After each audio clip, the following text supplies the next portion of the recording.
Welcome to the Grace and Grit podcast, made for women who want their healthiest years to be ahead of them, not behind them. Join your host, Courtney Townley, right now as she breaks down the fairy tale health story you have been chasing all of your life into sensible action steps and lasting change.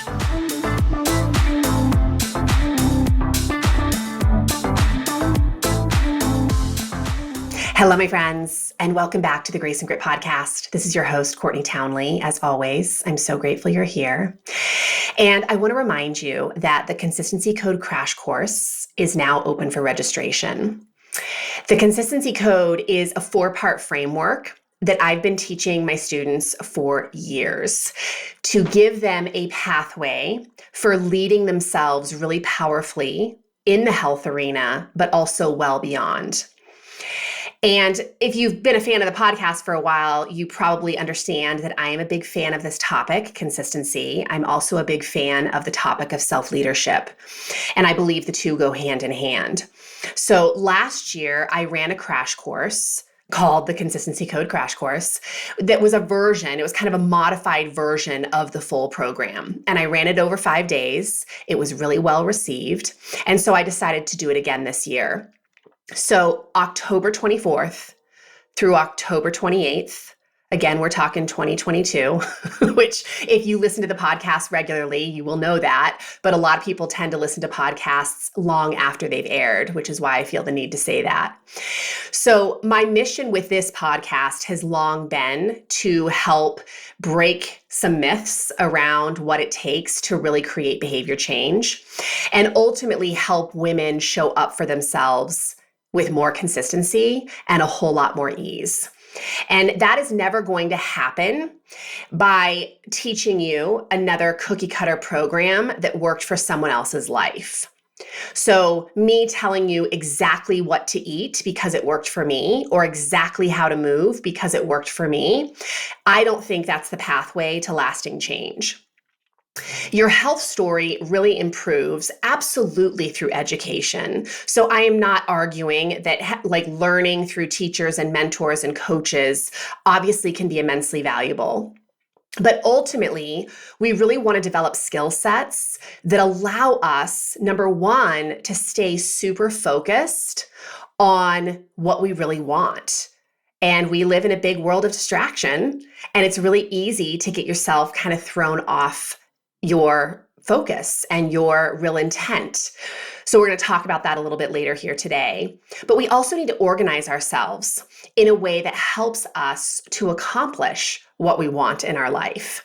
And organization can get really messy really fast for a lot of different reasons.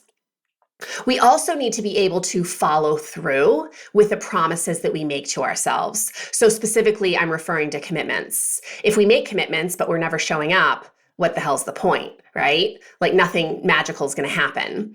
And so follow through is where I find myself doing the bulk of my coaching. I find it to be the most complex area of behavior change for an awful lot of people because it really comes down to our mindset. It comes down to our capacity to experience emotion and lean into discomfort.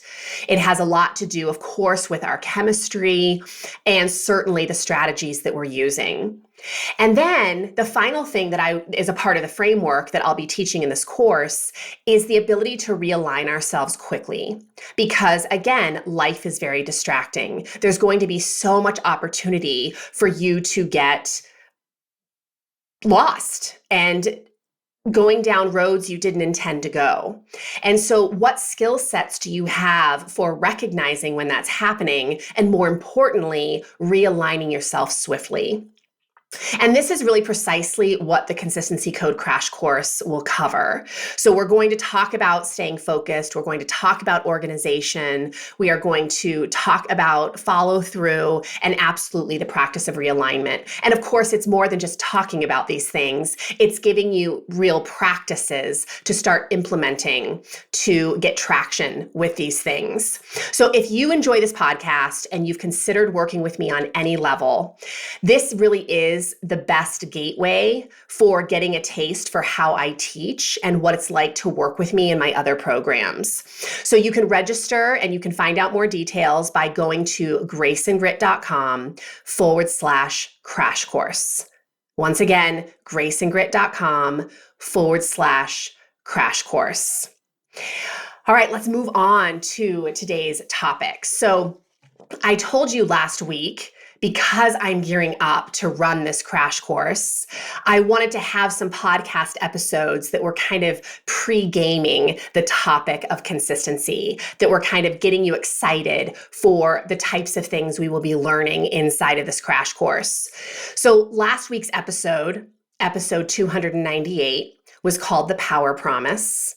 And I talked about how not all commitments, or AKA promises, carry equal weight. And this week, I want to talk to you about when consistency is working against you.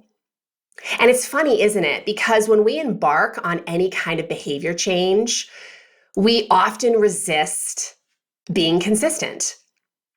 And a lot of that is driven from the way we think about new practices.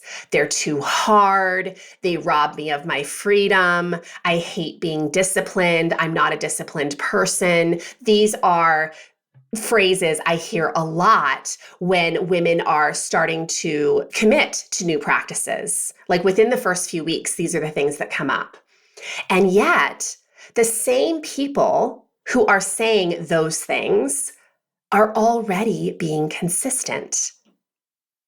The question is, are they being consistent with things that are working for them or against them? And obviously, because they hired me as a coach, it's usually the latter. They are being consistent with practices that are working against them.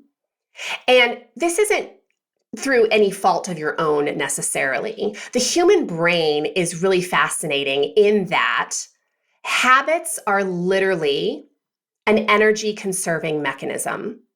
Your brain has an awful lot of work to do every day, making a lot of decisions for you. And so what happens is when you repeat certain behaviors over and over again, your brain creates pathways, very strong pathways.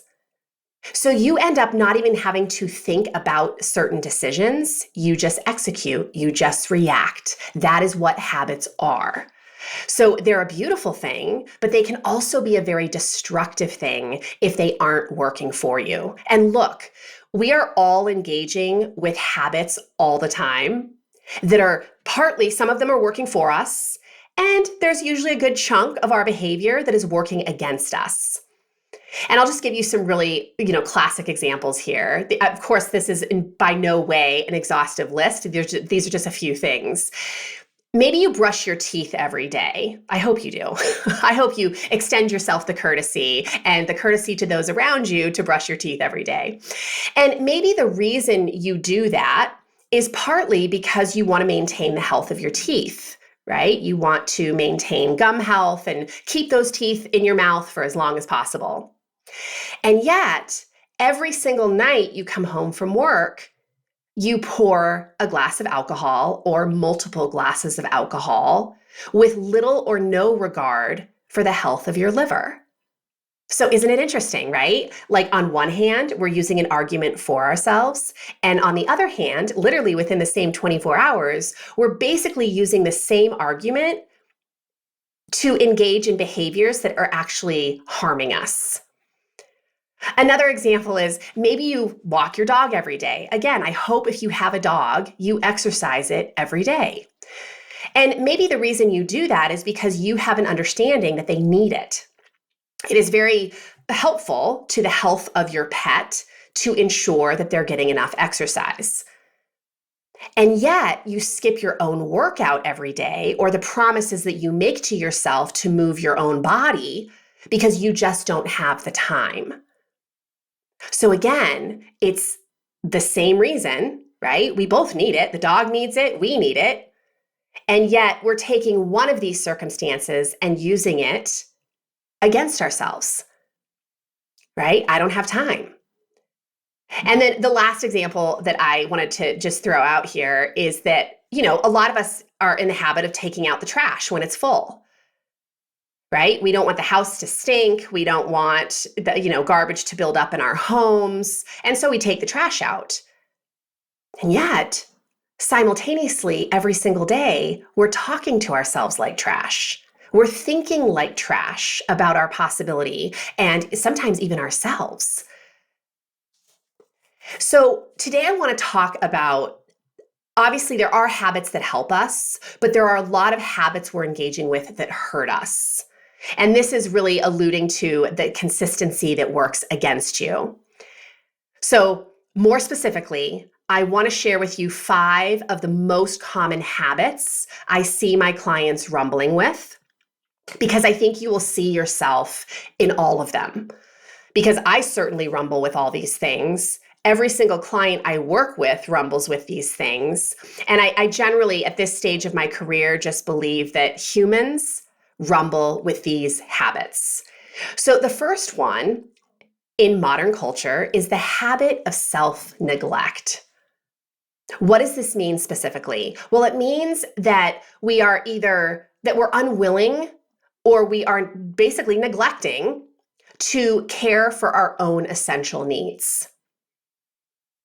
So we do not make time in our schedule for meeting our own needs. We'll meet everyone's needs around us, but we don't make time for our own needs. In fact, the way I see this play out in a lot of lives is we keep telling ourselves, well, when I have time. Or we put the self-care at the very end of the day when we have the lowest resources, and it's least likely that we're actually going to follow through with that promise. It also, of course, looks like not doing what needs to be done to honor your most basic biological needs. And the consequences of this are significant, obviously. I mean, it leads to every form of dis-ease. Some of that dis-ease is mental, right? So I always talk about this concept of integrity pain, which is that emotional discomfort of feeling like you're living your life out of alignment with what you truly want. So your actions and what you want are not lining up. That's integrity pain. It's a form of mental and emotional pain. But then, of course, we also have dis-eases that show up as physical ailments. So we have aches and pains, we have sleep disturbances, we have hormonal challenges, we have some really big literal diseases that we might rumble with as a byproduct of not meeting our basic biological needs. So the solution is really, of course, the opposite. Starting to meet your basic biological needs, which I always talk about in the scope of 5 to Thrive. So 5 to Thrive is a program that I've run on and off for years. And it really just talks about the 5 elements that really help to promote human health. And in case you're new to this 5 to Thrive concept and curriculum, I'll just share with you what those 5 elements are. So food, right? Making sure we're nourishing the human body. Hydration, making sure we're giving our body the source of water that it needs to do all of its magic. Restoration, which absolutely comes in the form of sleep, but is also, I would say, broader than that. It's decompression. It's taking time off of work. It's getting out in nature. We also have movement. The body has a very big need for movement. It's meant to move. It's how things flow through the body. We keep fluids moving. We keep lymph moving, but we also keep tendons and muscles and bones very healthy through movement. And then, of course, we have connection. Human beings have a very strong need for connection. And so if you are neglecting any or all of these areas, of course, you are going to suffer a lot of consequences. And I always share, and I've done lots of podcasts about this, that I believe that this level of care, this 5 to Thrive camp, is the entry to the rest of your life. Like for whatever you want to create in your life, this level of self-care is base camp. And you can go back and look. I just recently did. I can't tell you what episode it was off the top of my head, but I did recently do an episode that was literally called Base Camp, that was talking about starting to condition yourself in these ways. And I really start a lot of my work right here with clients, because if you don't have this basic level of self-care, everything else is very challenging, because we don't have the energy, we don't have the focus, we don't have the drive to do the other work. All right, let's move on to the second habit. So again, the first habit was the habit of self-neglect. The second habit that a lot of us are in the pattern of is the habit of poor planning. What does this mean? Well, poor planning in my world looks like a lot of different things. It looks like being overly ambitious. So we set out to change something about our life, and we literally try to overhaul everything overnight, which you know what that leads to. I always say that it leads to a faceplant, right? You might do well for a few days, maybe even a few weeks if you're lucky, but inevitably you're going to faceplant because you just committed to too much too fast. Another way we poor plan is we have no plan. We just wing it. We just think that our intention to change behavior should be enough, but it's not, because of what I spoke to earlier, which is the brain is reacting very quickly with patterns that you have repeated a lot over time. So in order for you to respond differently, you have to kind of have a plan in place in order to operate differently. For example, if I have a habit of coming home every night and turning on the TV as soon as I walk in the door, and I identify that as a problem because it's preventing me from doing other things in my evening. I sit in front of the TV for 2 to 3 hours, and then the next day I wake up so frustrated that I didn't attend to things that I really wanted to do. And so in order for me to come home and function differently, if that's how I've been operating for years, I have to have a plan of what I am going to do differently. So the solution, let me talk about consequences first. The no planning is we get very underwhelmed. So over planning creates overwhelm. Under planning, having no plan at all for behavior change, really creates underwhelm, because nothing in our life changes. We're never challenged. And I'm a big believer that this leads to a lot of depression and stagnation. Then we have another poor planning method, which is the start-stop cycle, which is we're kind of like squirrels, where we're always changing, right? Like everything is appealing to us. I always think of squirrels because of the movie with the old man and the kid, and Up, the movie Up, Pixar, I think it was. But anyway, there was a dog that was constantly being distracted by squirrels, right? And so that's what I mean by we kind of get squirrely. Everything is distracting us all the time. Every new program that's out there is something that we want to sign up for. And so we're constantly starting and stopping our self-care, which of course gets really frustrating because we don't get anywhere. And then the other element that I want to mention about poor planning is that we outsource our planning. We want to hand over all of our life decisions in a certain area to someone else who knows better. And that may work for a while, and that might be really relevant at certain stages of your life. But is it a method of running your life forever? I would argue no, because you're not going to be with these people the rest of your life. And, it becomes problematic. So we have to learn how to start insourcing our decisions, because it's the only way we can really develop self-trust. So all this to say, I'm a big believer that you don't need more information. You need more application of the things that you already know. So if you make a reasonable commitment based on what you currently know about yourself, that's how we start organizing ourselves in a much more powerful way. And we're going to go deep into that inside the Consistency Code Crash Course, because I know a lot of people rumble with this whole planning piece and what that looks like in order to not overwhelm or underwhelm the brain. All right, the third habit is the habit of bullying yourself. What does this mean? It means exactly what it sounds like. A lot of us, in fact, I would argue all of us to some degree, have the mean girl within us.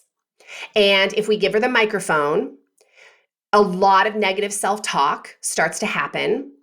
And essentially, it's emotional abuse towards yourself.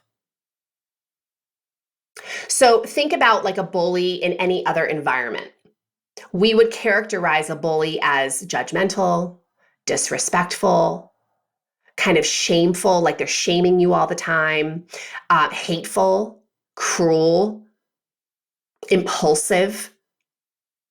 And now I want you to just kind of put that through the filter of how you talk to yourself when you're in the throes of behavior change. Like, does any of that ring a bell? Because I know it does for an awful lot of people, where we commit to behavior change, we screw up, we don't follow through, we make mistakes, which is all very normal. And then we start to do these things. We start to judge ourselves harshly. We start to disrespect ourselves in the way that we're talking to ourselves. We're really mean to ourselves. We create a ton of shame. And ultimately, what does that lead to? Well, it leads to a lot of things. It leads to nervous system dysfunction. It leads to a huge deficit in our self-confidence. And we start living life incredibly small. So we don't go after the things we want, all because we're giving our microphone to the wrong voice. So, of course, the solution to this is we have to learn how to befriend ourselves. We have to learn how to treat ourselves in a way that promotes growth and perseverance. The fourth habit I see getting in the way of so many people wanting to improve their health and their life is the habit of escaping your life. What this means is a couple things. Number one, a lot of us have kind of grown up with this belief that we're supposed to feel good all the time. Or life is somehow supposed to be easy all the time because someone else out there is making it look easy. And ultimately what that does is we start seeking things that make us feel good all the time. But the truth is, life isn't about feeling good all the time. Life is about experiencing the full spectrum of emotion. And if we're constantly reaching for this utopia of feeling good all the time, we end up doing a lot of things that ultimately deplete our health. So we're always eating things that taste good. We're drinking things to reduce our stress, right? And because we just like the buzz that it gives us after a hard day of work. We're shopping, convincing ourselves that buying something that we don't really need is going to make us feel better. So we kind of get in the habit of reaching for things outside of ourselves that aren't really serving the level of health or the level of life that we truly crave. But the habit of escaping your life also looks like anytime we feel bad, we distract ourselves by doing something that feels better.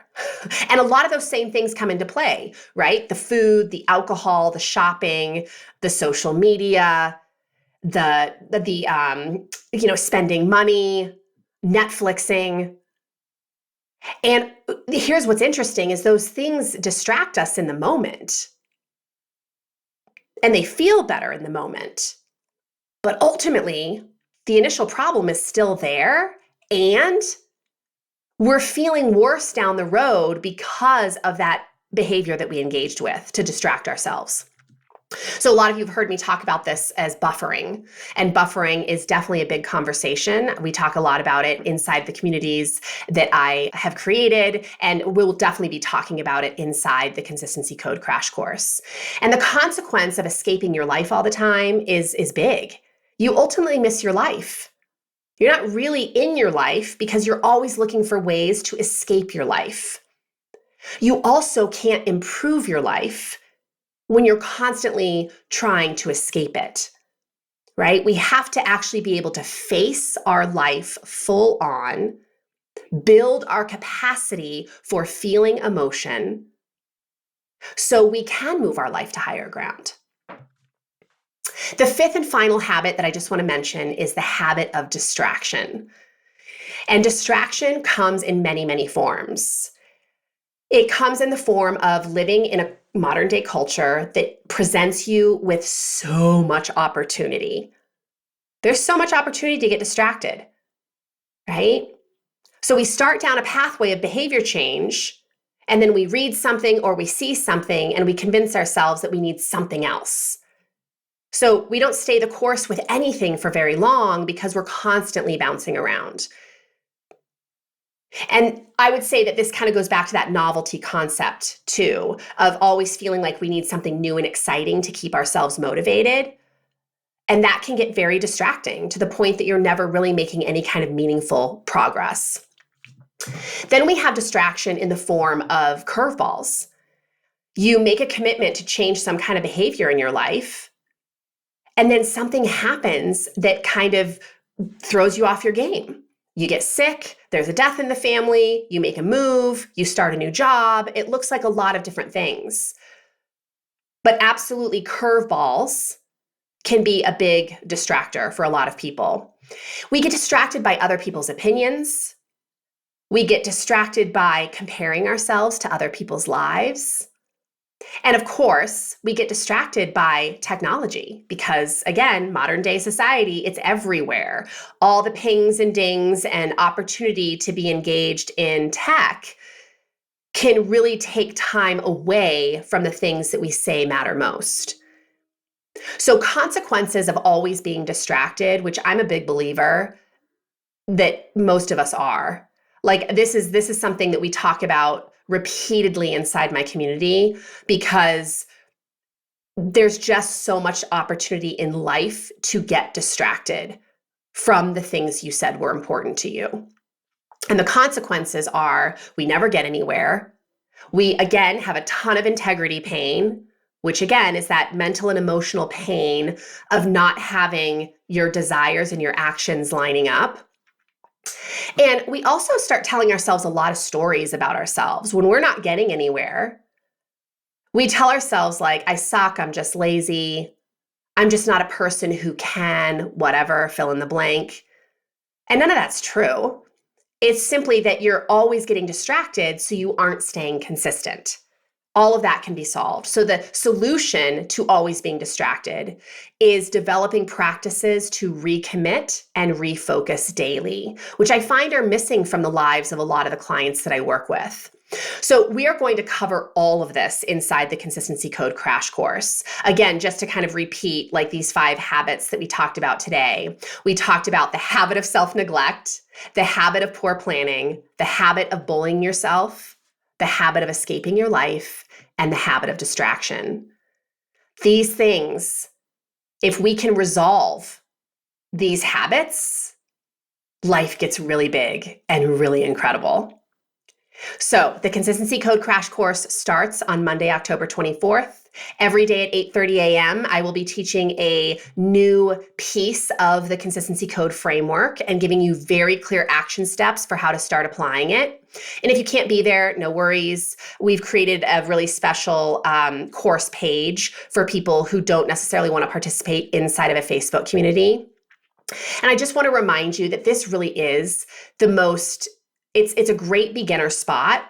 And it's also the most inexpensive way to experience working with me. We're charging $29 for 5 days of training. So I promise you, I'm a big over-deliverer, and you will feel like you definitely get your money's worth. And most importantly, the framework that I teach you will be a really remarkable tool that you can apply for the rest of your freaking life to help you stay in alignment with the things that you say are important to you. So again, you can register by going to graceandgrit.com/crash course. And next week, we are airing episode 300 of the podcast. So we are approaching our 300th episode. We have some special things in store. So I hope I will see you again next week. And I also hope I'll see you in the Consistency Code Crash Course. All right, my friends, take care.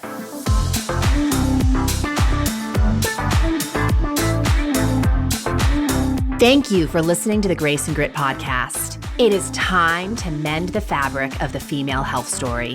And it starts with you taking radical responsibility for your own self-care.